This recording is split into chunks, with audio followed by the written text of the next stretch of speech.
Unknown comments.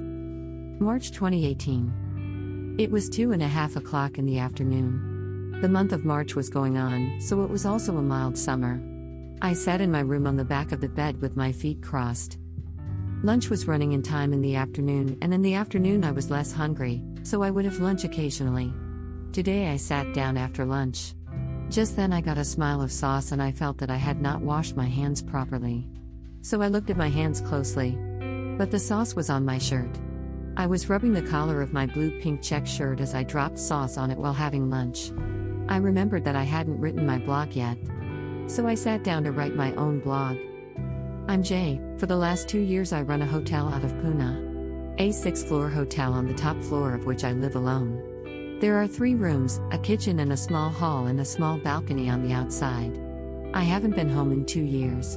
My dad and elder brother come here every 15 days to meet me. My dad, brother or mom never ask me to come home. Sometimes I talk to her on the phone because my mom never comes to see me. I write every day about the problems in society.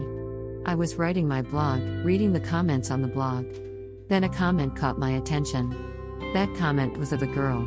The strange thing was that the girl had been reading my blog for several days and was also doing the likes.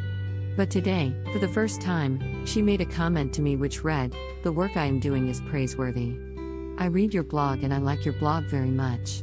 To express one's own views about the events that take place in society, without any discrimination. Everyone has the right to have their say, and why not? Our Constitution gives us the freedom to. Don't go and what? I didn't dare to read further. Who would want to read such a long lecture? After half reading his comment, I thanked her in reply. After that I went offline. Because I wasn't used to staying online for long. I always come online for 1 hour in which I write a blog and go offline. After it went offline, I changed my shirt and threw the sauce shirt into the bathroom and then came down. Coming down, I got to work. I don't have much work at the hotel. I have to check the hotel register 3 times a day, some signs and some payments. There is a small restaurant outside the hotel in which me and everyone in my hotel eats. The restaurant was a part of the hotel. The hotel, being out of Pune, had become more of a picnic spot than the hotel. It was the only hotel on that road, which was open 24 hours a day. People coming here stayed for 1 to 2 days, most of whom came with their children. I'm so happy in this world, away from every problem outside. Maybe it's because of my yesterday. I lay down on the bed to sleep at night. I couldn't sleep early at night, so I read the book. That's when I remembered that I had thrown my shirt in the bathroom in the afternoon. So I got up and went to the bathroom and sat down to wash my shirt with my sauce on it. After washing and drying the shirt, I lay down on the bed. Before I went to sleep, I checked my blog and went to sleep. I was strolling on the roof of the hotel, after I got up early in the morning.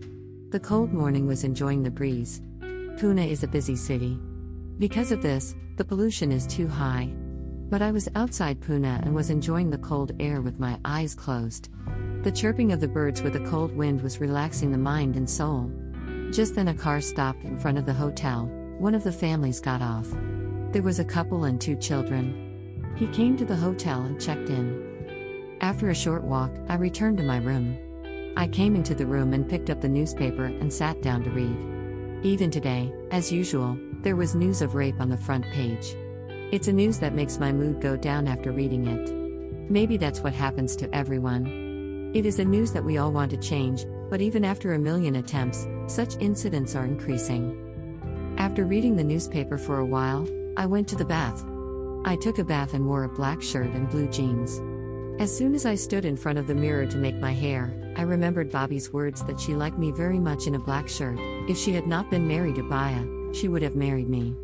As soon as I remembered this, a smile came on my face, and how many times she would have said it, until my time. Getting ready, I came down to the restaurant.